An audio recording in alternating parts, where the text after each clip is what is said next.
First of all, I really appreciate to be here with you guys. And when Amy told me that you had like a special need on how to develop an outstanding pitch deck, I thought about that. There's usually about 8 secrets that you could keep in mind.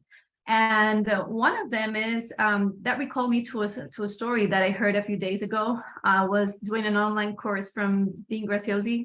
Do you know him? Have you heard of him? Yeah. So Dean was saying that there's a startup team who was doing their pitch to a group of investors, and they were doing the problem, the statement, what are they trying to solve. But one of the investors was like, yeah, that's really nice. I think you have a really good idea, but that doesn't work for Alexa. And it's not Alexa from Amazon, it's another Alexa. So they continued with their presentation, and they came up again like, yeah, it's really good, but Alexa's definitely not going to like that. So imagine how could they feel, like how frustrated could the startup be feeling at that time when they're doing the pitch. And the lesson behind that is that actually the first secret is to know your audience and know your goal when you're doing a pitch. You want to do some research about what are their likes, what are they looking towards to, and is this audience a group of investors, a potential lead, or a client? Because your communication is going to be very different to each of them. There are going to be certain highlights, they're going to be similar, but some of them are going to be different. For example, for the investors, they want to know if they really want to put the money on that or not, right? So that's like one of the lessons from this story. And the other one is, what do you want to communicate? This is like a basic in communication. You always need to be clear of what's your goal of communicating this. Is it because you want something to give back, or do you want to provoke something on your audience? So for example, right now, in my case, what I want to do is for you to have an overview of like that cheat sheet of what to do for your pitch, and the next time you have to do one. So that would be secret number 1. Number 2 is to captivate the first 30 seconds. These are usually busy people who you want to get their attention as fast as possible. And the best way to do this is through a story. We all are humans who love listening and telling stories. And if you don't have a current structure that can help you with this, what I suggest is using Pixar's baseline. So as you can see, it's usually the story that we see in the movies, like once upon a time, there was this character who every day did this and that until one day. So the one day is the climax, when you have the turnover of the story. So you might say, how does this relate to me? Let's say that you were 5 years ago in a job, in a corporate position that you weren't really happy, and every day you went to work and you were struggling with it emotionally, until one day you decided to quit. And because of that, so when we begin to tell about the because of that, it's not like subsequent stories, it's actually the thing that's going to be increasing the challenge for that character or for that story. So let's say one day you quit, but you start to try to get to investors, and no one believes in you, and you go to over 20 banks and none of them believe in you and don't want to give the funds. So you see how it makes it more challenging until finally you get the final solution. Okay, so this is key when you want to tell a story if you don't have current like an outline of how to do it. And then you want to add your storytelling to something that we learned over 2,000 years ago from Aristotle. He taught us about ethos, pathos, and logos. Have you heard about that? Raise your hand, or no, just nod with your head. If you haven't, well, ethos, pathos, and logos, it's what Aristotle used to say is that these 3 elements are fundamental to connect easily with other humans, because persuasion is you want to sell an idea. Let's say persuasion is like the equivalent when I tell you right now, hey guys, let's just go buy some ice cream and share it together. It's going to be like an easier decision, right? But if I want to convince you to become vegan, then you have to review your own values to see if you really want to do that or not. So when you're doing a pitch, you want to persuade because you want to get that approach and engagement. With ethos, which is basically your identity as a speaker, you want to be trustworthy, knowledgeable, and benevolent. Why? Because you want to have that proximity with your audience, okay? And pathos is usually the one that's mostly forgotten, because we go right to the logos, which are the statements, the arguments, and examples, and all the hard data. but we forget about pathos, which is basically connecting with the emotions. When was the last time you bought something based only on logos? I'm sure that the last time you bought your iPhone or even the shirt you're wearing, you thought about, hey, I'm going to look like this, I'm going to feel like this, and that connected to your emotion. So you want to include the pleasure and pain and emotions like anger, pity, love, fear, or even more that you could find and that you already have clicked into your with your ideal customer. Because Alexa wasn't a real person. Alexa was their ideal customer avatar or their buyer persona.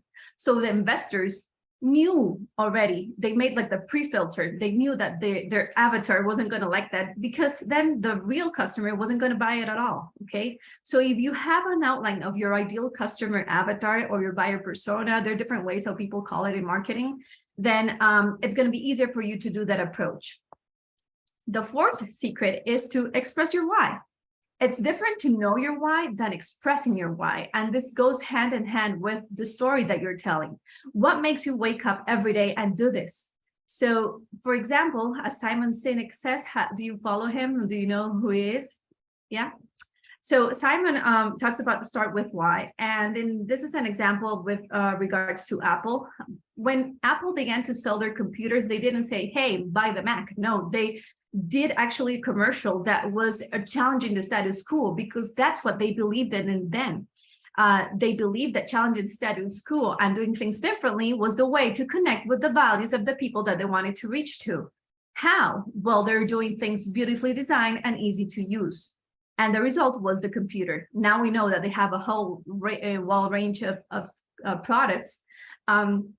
So you want to start selling your why instead of going first with your what, okay? And the other one is selling your problem and solution. You're going to see this everywhere if you research about pitch decks, and it's the basics. You want to know, you have very clear what's the problem behind it, what moves you to be solving that problem, and why your solution is better than the ones that are in the market, or even if there isn't one, okay? So you want to be clear on this. And this is going to go also hand in hand with the pathos, because there's going to be emotion with the problem. What are the pain points of that ideal customer that he or she is struggling right now? And how can you, that's like the pain, and now you're going to move to the pleasure. Because solution goes to pleasure. What are you giving to that person through your product or through your service? Okay. Are we okay? Everyone's following good? Yes. Great. The sixth secret is to show your research.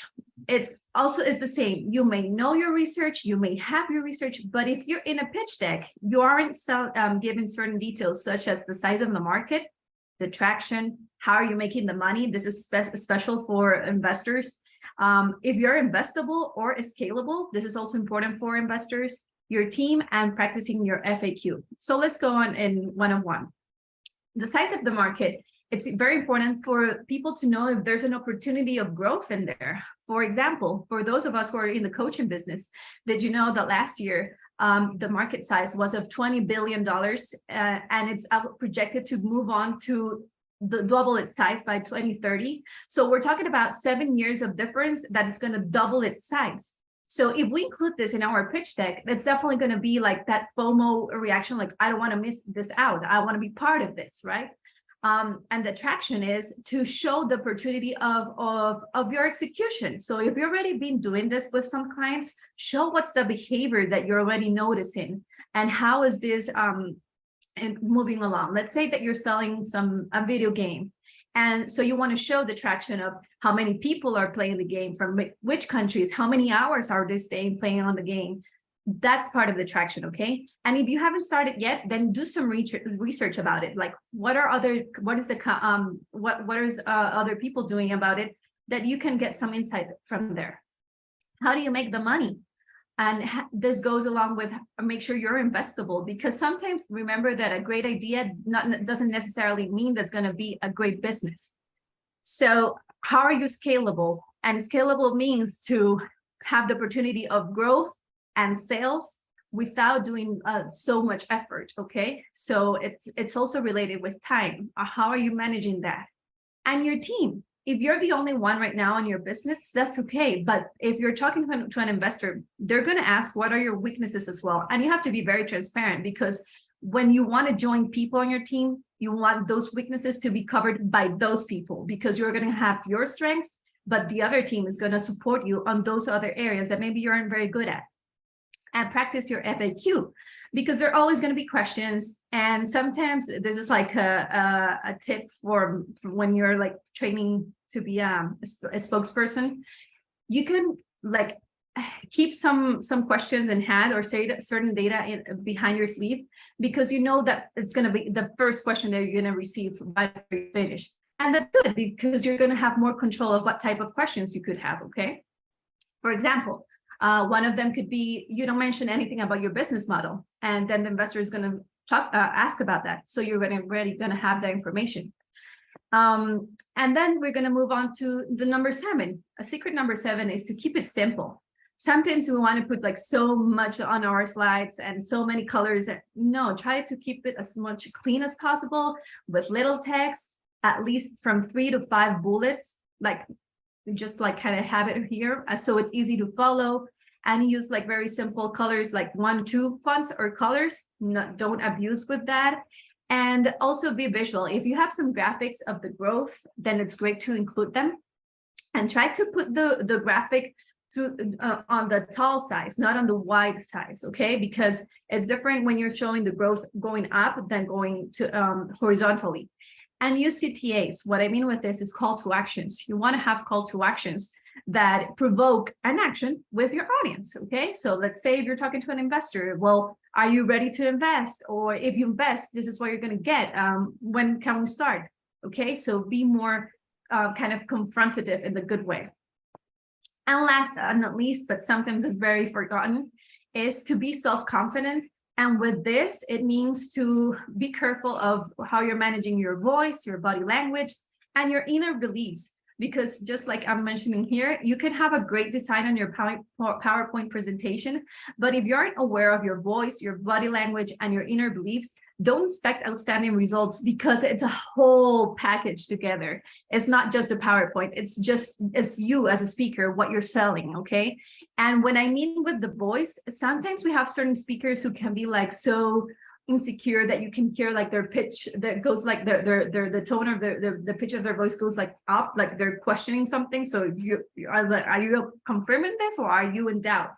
Or the body language, is it like with energy, or is it that a lower energy? Is it inward, or is it outwards? Okay, so that's all the thing that be careful about those specific details, and also your inner beliefs, because if you don't believe that your business is possible, then why are they going to invest in that, if it's either an investor or a client or a potential lead? Okay. How many of you have take care of your body language and your voice when you're doing a presentation? Are you conscious about that? Yeah, are you aware of that? Yeah, great. Getting better all the time. One tip for this is to do some power poses before. There's this talk from Amy Cuddy, who she's like a psychologist who did a study, and she had like this hypothesis that if sometimes, yes, what you think is going to have a consequence on how your body is reacting. But what happens if we do it differently? If you work on your power poses, and then that's going to have an effect on your mind. And it did. They discovered that if they did some power poses before doing an interview or a presentation, the whole body and mind connect themselves, and you have a different outcome if you just focus on your mind instead of and you forget about your body. Okay, so it's a whole 360. So I'd love to ask you, now that we've covered the 8 secrets, from 1 to 10, how do you auto-evaluate yourself? What would you say? How is your knowing your audience and your goal going? How is are you applying the 30-second rule with a story, or do you something that you would like to work a little bit more further on? Are you persuading with the ethos, pathos, and logos? Are you expressing your why, or do you even have clear why are you doing this? For example, in my case, as it says above, it's to release your talent. I believe that when we believe when you release your talent, then you're going to be more happy. You're going to feel more useful, and you're going to be of service. So what's your why behind it? sell your problem and solution, and show your research. And remember that in the sixth secret, it's going to include also the other points about the market, the traction, your team. Keeping it simple with regards aesthetically talking about, and be self-confident. Okay, so I don't know if you'd like to maybe put in the, let me check here in the chat. How do you auto-evaluate yourself? NAs 8, 10 across the pitch. Okay, great. Is there an area that from this that you said, oops, I forgotten, or I hadn't put so much attention to this? Maybe we can put it down in the chat. I could share because I had to deliver this pitch last week. It's the first time I've done this. And I really did understand something very, I think, crucial, which was that people are not actually looking for innovation. They're more inclined to go for what's safe than to look at something that's just way off the chain, like, wow, because they don't know how to relate to it. So I haven't had an opportunity to change my pitch since then, but it's given me a lot of food for thought. And some of the comments that I got after the pitch, after I delivered the pitch, were also very, very helpful. And so I'm going to be doing the pitch again, probably in the next few months, but it was very valuable experience for me to do it. That's great. That's great, Anais. And you're mentioning something that's very important too. Like every time you test your pitch, you're going to see the feedback that you're receiving, and you can adapt it even more. So you can customize it even more, and you're going to gain more confidence as well. So that's great that you noticed that. I'm reading here that Eric mentions, what's your why? That's a good one, and I use it all the time. Yeah, that's great. Sometimes we forget about it. Sometimes we're just so used to selling, I'm selling this, but what's the story behind it? Why are you doing this? And I'm sure that each of us have a story that moved us to be in this present in time doing what we're doing. There was a pain point in the past, and now we're evolving and transforming and helping other people through our services. And Julie, why World Help by You? That's really nice. Okay, so this is how we come to a close. And in my case, I love to keep up the conversation. You can find me at LinkedIn at Fabiola Dominguez Coach, and I'll be happy just to be in touch with all of you. Thank you so much. Amazing. That was so good, right, everybody? Thank you so much, Fabiola. And I learned a lot. And I would not say that I'm near 8 or 10 in most of those areas. I would love to say that, but that would be, I'm not, something I do want to share with you guys. And I don't know if Anais, you want to still share it, or are you absolutely, you betcha. Okay, because I want to, there's a little bit of a reveal. Just last week, Canva has released, they now automate with AI. You can create pitch decks. Now, obviously, you're going to have to enter your information in them, but I was practicing it this morning, and I wanted to go through one with you guys. For somebody who is actually, he's not able to be here because he doesn't have the tech to get into Zoom, but he's in Congo, and he's creating a music school. So I want to put together, while we're in this, a pitch deck for him, because it takes minutes. Yeah, the background on this was that I had to do this at I was in a competition. I'd never done this before, and I am seeking investment for my product, so it was tricky. I'm going to see, I may not be able to do this just as a regular presentation, but let me just do what I can do here. Okay, so sharing the screen. Here we go. Okay, so this was how I presented it.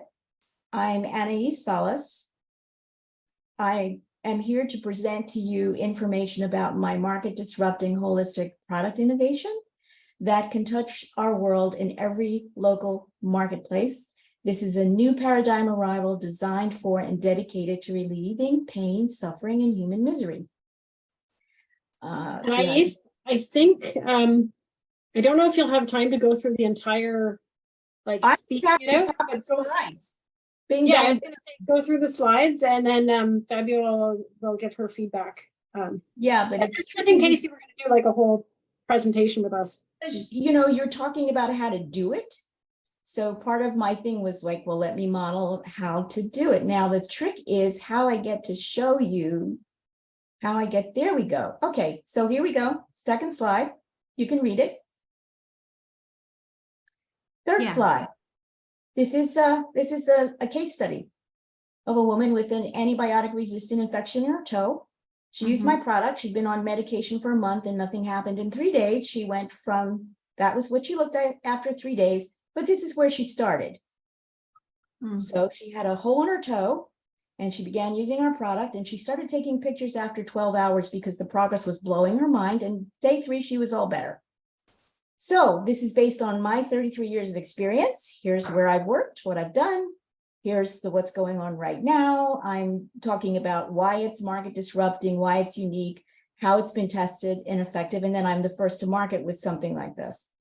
Okay, so then we go down and I talk about doTERRA with $21 billion a year. They're the essential oil industry leader. Boiron Homeopathics, 45 million euros a year. And now there's been more than $50 million in high-tech investment wearables for biomed. Okay, so here's the opportunity. I describe it. Here's the I'm a who with a what. Now you know the why, and partner funding. Can you go back to the opportunity? Because I was just a little too quick. Sure. Market gap. Our ideal customers, I say who they are, well-educated women and men aged 35 to 65 who are health and wellness product and service decision makers. Competition in the market share, I go over that again. And my existing pricing for our product is $27 for a 10 millimeter bottle. My protocol is $1,500 to $3,000 per client. Retreats are $5,000, workshops are $495 and up, and online events start at $35. There's usability, there's the cost gap. Basically what I say here is that effective new paradigm products and services are not yet covered by employee or other medical expenses. My product is affordable. Then we go back to here. Here's the what. I had in my presentation a short video about the membership model, which is the aspect of my business that covers local sales and membership sales and access to my product, combined with my other one-on-one services as a practitioner. There's the product, easy to use, online ordering, blah, blah, blah, very straightforward. And then we have solutions for our members and their families, closing the gap. We know the target audience, got the cost savings, and the product is easy to use. We don't really have any other competition because psychotherapy is not going to cure your MRSA, and gene therapy is still in early days and it's very expensive and it can require hospitalization. So here's the classic things that we would apply the funds to. Here's our 2-year growth strategy. And here's the who, the why, the what, and the where. I've shared with you, this is our existing team. We would be applying the funds to expanding our team and our staffing to get ourselves distribution around the world. I would love to break into Africa. I'm working on that now. Thank you for your time. Okay, there you go.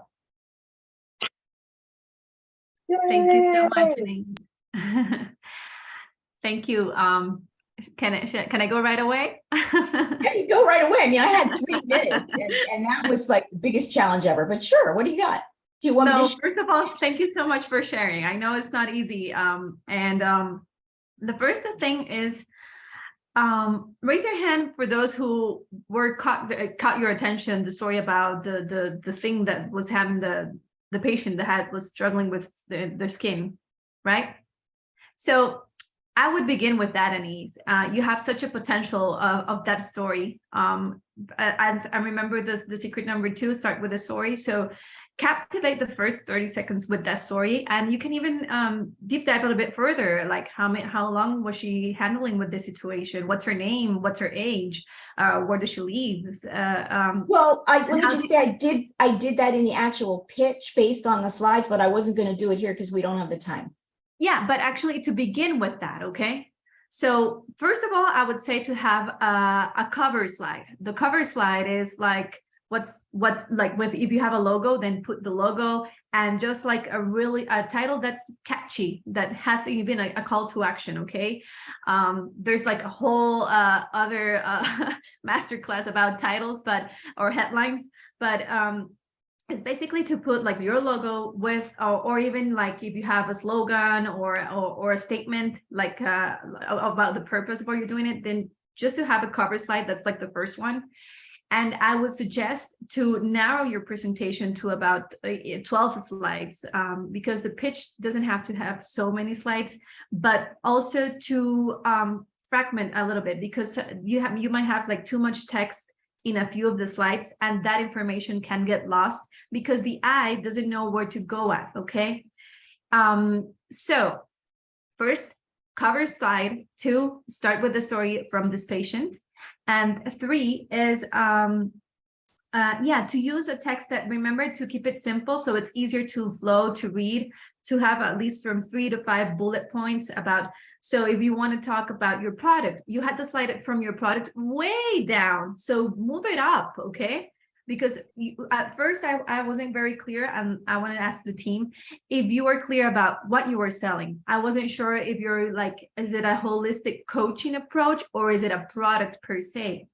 So if you are selling a product, move it upwards where you have the story from the patient, because it's like, well, this ointment or this was what helped. What's the name of the patient? Tressa Spear okay. from Vashon, Washington. Okay, so this is what helped Trissa, and what's behind it? Well, over 33 years, that's amazing. That's great. That's ethos, because you're sharing your credibility about the experience that's behind this product, okay? So first the cover, then the story, then your product, and then why are you doing this, okay? And what is the problem? Like, how many illness can you cover from what you're doing? Put like a few examples of the illnesses that you're covering. Is it like for skin issues? Is it for what type? Okay. And then your solution. So how many days or months can you find us is this going to be solved? And I think that if you arrange that just a little bit, that's going to be like, it's the same story, but just told in a different way. Okay. Sometimes we have. Thank you. I have a question for you, because the situation that I was in was I had 3 minutes, and we were given specific parameters that we had to work with to present. So what you're seeing is the deck that I made for that particular situation, based on what the parameters that they gave us. But my question is, because I'm going to be doing this, I think it was a waste of my time to even enter a situation where they gave me 3 minutes to talk about something that has so much depth and so much promise. What would be your recommendation on evaluating, like, if I don't get 10 minutes to do this pitch that includes question and answer, I'm not going to bother, because you're not going to understand what this is about? Well, first of all, as a coach, with all my heart, what I would say is that that's a limiting belief, because it's very usual for investors to have pitched in so little time. Have you seen Shark Tank? No? Oh yeah. Okay. I actually went to a Shark Tank event and just thought, this is just not. It's pretty brutal. I mean, you have so little time to sell what you want. So what I would say is, if you have so little time, connect your story with your why and the problem and solution. That's it. Okay. Focus on that. And then if the people are going to ask you, okay, so who's behind this team, or how did you come up? What's your experience? Then you leave that for the question, for the FAQ. But if you just need to sell what you're doing and you want to plant that seed on the investors, so it's the story, your why, the problem and solution. Okay, so we were told we had to have a minimum of 10 slides. What you just suggested I could do in 5 slides. Yeah. I mean, but you have to like practice a lot that story. Like, you can even have different people to try it on and see how they react to it. And it's like, oh yeah, now I understand what you're doing. Now I want to buy you that product. If you get people to tell you that, go ahead. Okay. Okay. Thank you. Yeah, because I wasn't going to do it live the way I would do it. Not enough time. Yeah. I didn't figure I didn't even have 3 minutes. But I really love this, because it helps me to think about how I'm going to make multiple versions of this pitch deck based on time limits and how I want to tell it and who I want to tell it to. So that's great. Thank you so much. That's so perfect. And if you saw in the chat, Brad actually mentioned he saw what your product did, and he was like, he's going to probably connect with you because he said Okay. that he's interested. Well, thanks. That's great. So Creative Collaboration Summit. There you go. And Amy, if I can explain why. Sure. Aeneas, the reason I got interested was that story. Mhm. Because that story connected with me. Everything else was okay, that's a business. But hearing that story was like, wow, what the heck she got going on? Yeah, So I I have agree with lots the of other woman. lots of stories like that, lots. And I included the link to my protocol page so you can see some of the testimonials which are on YouTube. I've got lots. Right. So I agree with starting with it. Let people, Okay. this is what we do. Thank you. Yeah, that's great. And also, I just want to add, when you say lots, how much is lots? So are we talking about 50 people, 100 people? So I have categorized it by topic. Antibiotic resistant infections. Long COVID, I have just had the most amazing results with people who've been suffering from long COVID for more than a year. Okay. COPD, I had someone with end-stage emphysema. In 3 weeks, he was out, off, not sleeping with oxygen. He was off in the supermarket by himself, not using any oxygen at all because of the nature of the product. So I'm telling you, it goes deep and it's broad and it's really been beautiful. And we need to do more clinical trials. So that's why I need big money investment. Okay, so those numbers are really good to have in hand. And he's like, I know for all of you, I mean, if you're saying, well, I've impacted more than 100 people with this service or with this product, then you're going to gain credibility with what you're talking about, okay?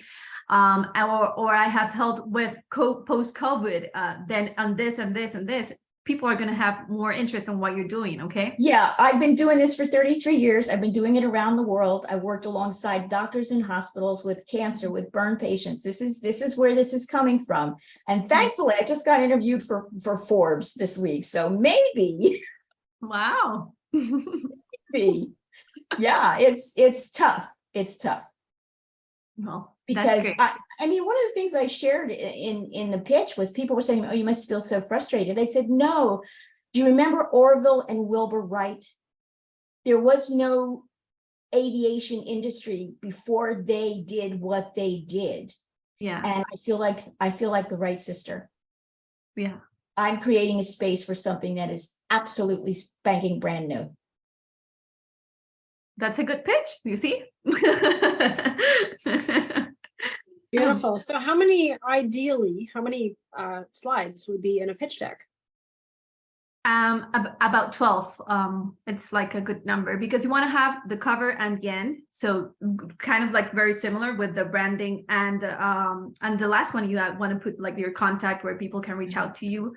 Those are the first two, and then the other 10 to cover what we've seen before, like the story, the problem, the solution, the market size, the traction, the team. So all that range of data. Perfect. Does it ever change order? Mm-hmm. Like, is it important to all have it in the same order, or is there ever a time that you need to have it different?